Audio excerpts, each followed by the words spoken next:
Good morning, welcome to my YouTube channel English classes SP sir. आज हम बात करेंगे सबसे इम्पोर्टेंट टॉपिक पर। वो हमारा टॉपिक है वर्ब। पार्ट्स ऑफ स्पीच का ही एक टॉपिक वर्ब है। क्या है? वर्ब। आज हम सीखेंगे वर्ब। वर्ब के लिए इंग्लिश में हम क्रिया कहते हैं। क्या कहते हैं? क्रिया। तो आज हम कवर करने वाले हैं वर्ब के लिए। अगर हमने वर्ब के बारे में जान लिया तो 80% हमारी इंग्लिश ग्रामर हो चाहे इंग्लिश स्पीकिंग हो, उसमें हमारी 80% गलतियां नहीं होंगी। तो आज हम कवर करने वाले हैं व्हाट इज वर्ब। वर्ब क्या है, टाइप्स ऑफ वर्ब, वर्ब के प्रकार, ट्रांजिटिव एंड इंट्रांजिटिव वर्ब क्या होती है, एक्टिव वर्ब क्या होती है, रेगुलर एंड इर्रेगुलर वर्ब क्या होती है, वर्ब की फॉर्म्स क्या होती है। आज ये सब हम कवर करने वाले हैं। आज हम इन सब के लिए जानने वाले हैं और वीडियो के अंत तक बने रहिए, जिससे कि ये सभी हमारे डाउट्स क्लियर हो जाएं कि रेगुलर एंड इर्रेगुलर वर्ब क्या होती है, ट्रांजिटिव एंड इंट्रांजिटिव वर्ब क्या होती है। वीडियो के अंत तक बने रहिए, जिससे कि ये सभी कॉन्सेप्ट क्लियर हो जाएं। आइए आगे हम बात करते हैं what is verb. What is verb. What is verb. Verb क्या है? A verb is a word that tells us what a subject does or is. Verb एक ऐसा शब्द है जो हमें बताता है। क्या बताता है? बताता है कि सब्जेक्ट क्या है और क्या करता है। सब्जेक्ट क्या है और करता क्या है, मतलब सब्जेक्ट क्या करता है, क्या है और क्या करता है। दूसरी इसकी डेफिनेशन है a verb is a word that show in action और स्टेट। वर्ब हमें दिखाती है एक्शन कि क्या कार्य हो रहा है, क्या कार्य क्या हो रहा है, और उसकी स्थिति को बताती है, उसकी सिचुएशन को बताती है। क्या सिचुएशन है, क्या सिचुएशन है, क्या क्या कार्य हो रहा है, ये हमारे लिए क्या बताती है? वर्ब बताती है। तो हमें वर्ब से ही पता लगता है कि हमारा सेंटेंस किस टेंस का है और क्या वर्ब हो रहा है। और वर्ब के बिना कोई भी सेंटेंस नहीं बनाया जा सकता। सबसे छोटा से छोटा अगर सेंटेंस बनाया जाएगा तो वर्ब से ही बनेगा। किससे? वर्ब से। वर्ब के बिना कोई भी सेंटेंस नहीं बनेगा। जैसे कि अभी हम सबसे छोटा सेंटेंस ले लेते हैं। मान लीजिए कम। कम ये क्या है? सबसे छोटा सेंटेंस है इंग्लिश का। कम। कम का मतलब आओ, आओ। तो ये भी एक सेंटेंस बन गया, अपने आप में पूर्ण है कि कम, आओ।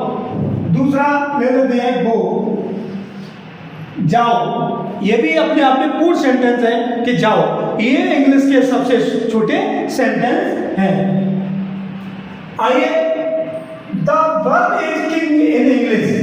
वर्ब के लिए इंग्लिश का किंग माना जाता है। क्या है? वर्ब क्या है? किंग है। अगर आपने वर्ब के बारे में जान लिया तो आपका इंग्लिश का पूरा कॉन्सेप्ट क्लियर हो जाएगा।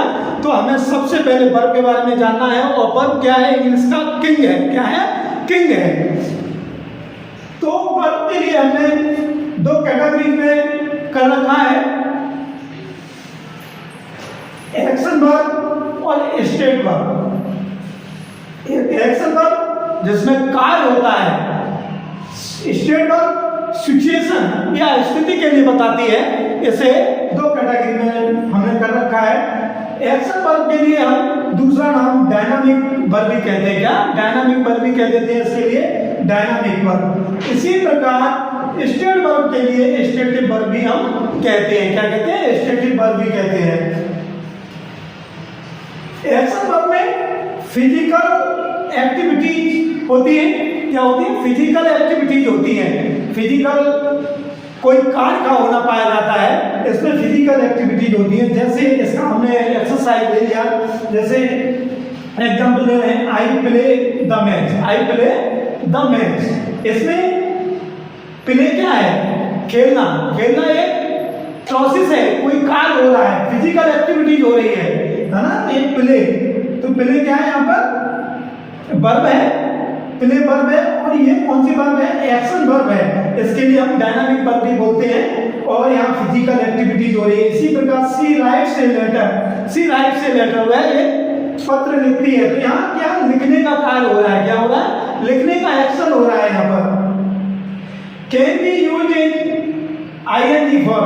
हम एक्शन वर्ब के लिए आईएनजी फॉर्म में कन्वर्ट कर, आईएनजी फॉर्म का भी प्रयोग कर सकते हैं एक्शन वर्ब के लिए, लेकिन हम स्टेटिव वर्ब में आईएनजी फॉर्म का प्रयोग नहीं करते। जैसे ये स्टेटिव वर्ब के बारे में हम जानेंगे।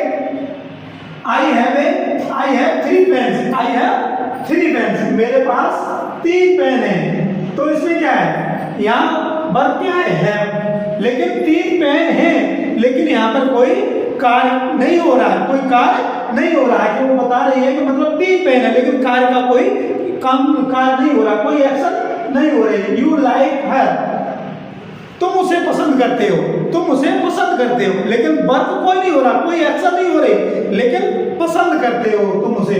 मीरा सीम्स हैप्पी, मीरा खुश नजर आ रही है। क्या, मीरा खुश नजर आ रही है।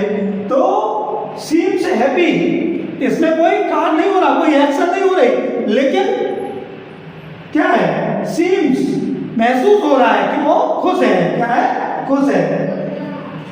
तो एक्शन वर्ब में हम can be used in ING form, हम एक्शन वर्ब में आईएनजी फॉर्म का प्रयोग कर लेते हैं, आईएनजी का प्रयोग कर लेते हैं। बट स्टेट वर्ब में हम आईएनजी फॉर्म का प्रयोग नहीं करते। अगर मान लीजिए जैसे कि आई एम हैविंग 3 पेन्स, ये अगर हम बनाते हैं आई एम हैविंग 3 पेन लिखते हैं, तो ये हमारा सेंटेंस क्या होगा, गलत हो जाएगा। जैसे यू आर लाइकिंग हर, मैं तुम उसे पसंद कर रहे हो, ये भी सेंटेंस गलत हो जाएगा। यहाँ पर हमारी स्टेटिव वर्ब है, यहाँ स्टेटिव वर्ब में आईएनजी का प्रयोग नहीं किया जाता। मीरा इज सीमिंग हैप्पी, ये भी हमारा सेंटेंस गलत हो जाएगा। लेकिन एक्शन वर्ब में हम आईएनजी का प्रयोग कर सकते हैं। I am playing the match, she is writing a letter. लेकिन कुछ वर्ब, कुछ स्टेटिव वर्ब में भी हम आईएनजी का प्रयोग करते हैं, लेकिन उनका सेंस अलग आता है, उन आगे वीडियो में बताएंगे। टाइप्स ऑफ वर्ब, वर्ब के प्रकार। वर्ब 2 प्रकार के होते हैं, हेल्पिंग वर्ब, एक मेन वर्ब। हेल्पिंग वर्ब के लिए हिंदी में सहायक क्रिया बोलते हैं और मेन वर्ब के लिए मुख्य क्रिया।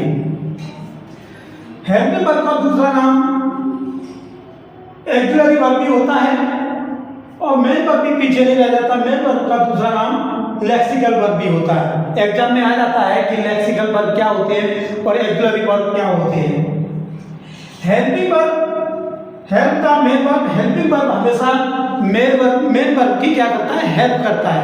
लेकिन कभी कभी हेल्पिंग वर्ब मेन वर्ब का भी रूप धारण कर लेता है। कब, मान लीजिए इसके लिए समझने के लिए एक एग्जांपल कि हेल्पिंग वर्ब और मेन वर्ब, जब हेल्पिंग वर्ब कब मेन वर्ब हो जाती है, जब मान लीजिए कि एक नौकर, मेन वर्ब के लिए मालिक समझ लीजिए और हेल्पिंग वर्ब को नौकर समझ लीजिए। जब मालिक की हेल्प कौन करेगा, नौकर करेगा। तो यहाँ हेल्पिंग वर्ब क्या है, नौकर है, और मेन वर्ब क्या है, मालिक है। तो जब मेन वर्ब सेंटेंस में आती है, मेन वर्ब जब सेंटेंस में आती है तो हेल्पिंग वर्ब ही होती है। जब मेन वर्ब सेंटेंस में नहीं आती और हेल्पिंग वर्ब आती है तो हेल्पिंग वर्ब मेन वर्ब का रूप धारण कर लेती है। जैसे कि मान लीजिए एक मकान का मालिक है, उसमें कई नौकर हैं, एक नौकर है।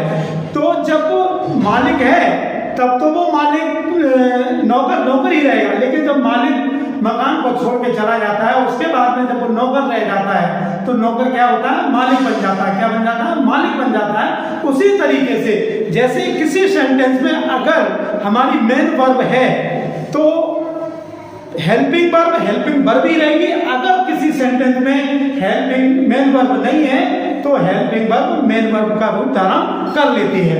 आगे सेंटेंस में बताएंगे किस तरीके से हेल्पिंग वर्ब मेन वर्ब बन जाती है।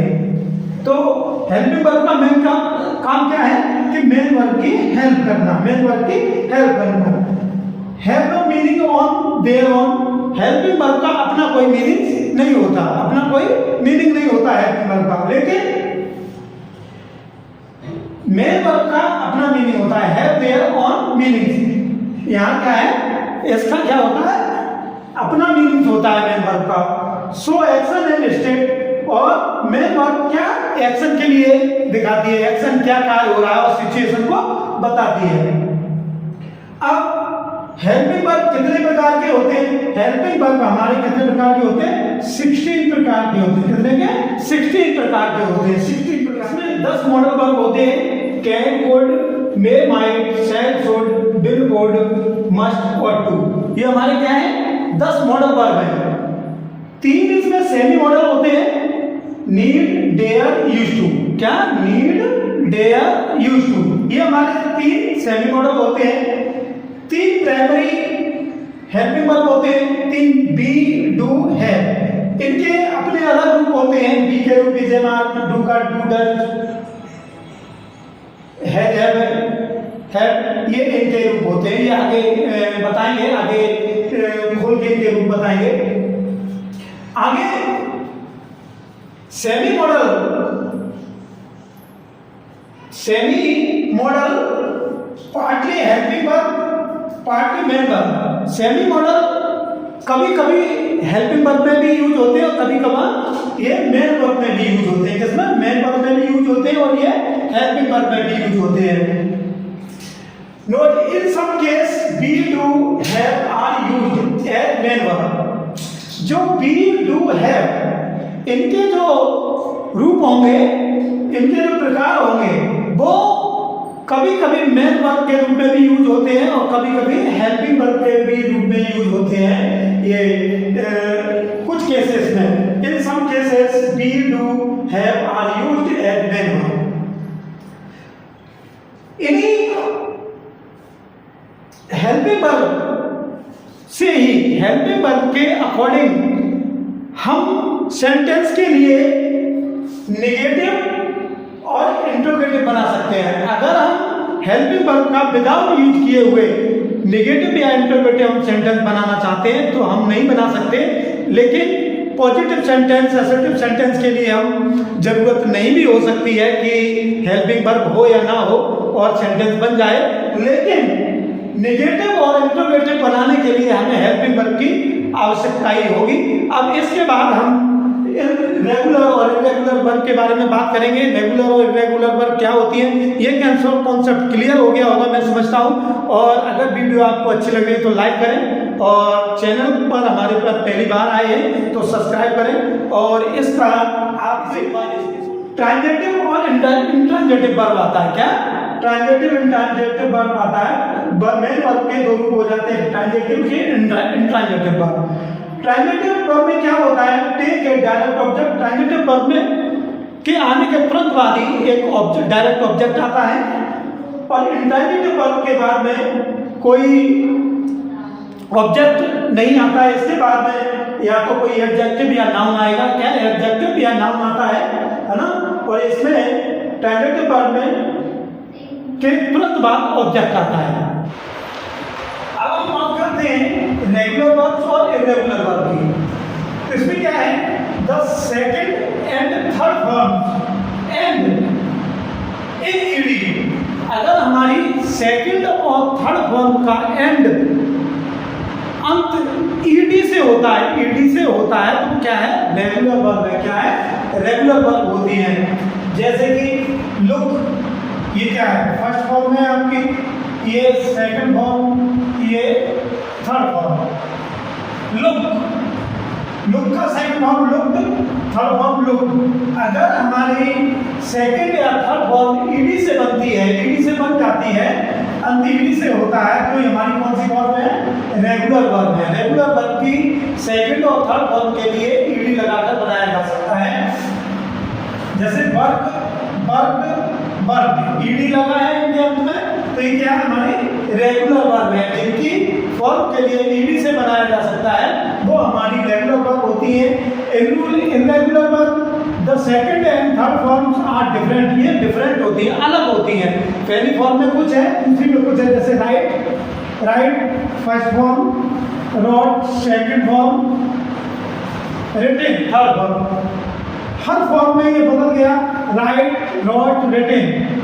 फर्स्ट फॉर्म में कुछ है, सेकंड में कुछ है, थर्ड में कुछ है। इसी प्रकार बाई बॉट बॉट, इसमें ईडी से एंड नहीं हो रहा, तो ऐसी वर्ब के लिए हम इनरेगुलर वर्ब बोलते हैं, और जिनका अंत ईडी से होता है उनके लिए हम रेगुलर वर्ब बोलते हैं।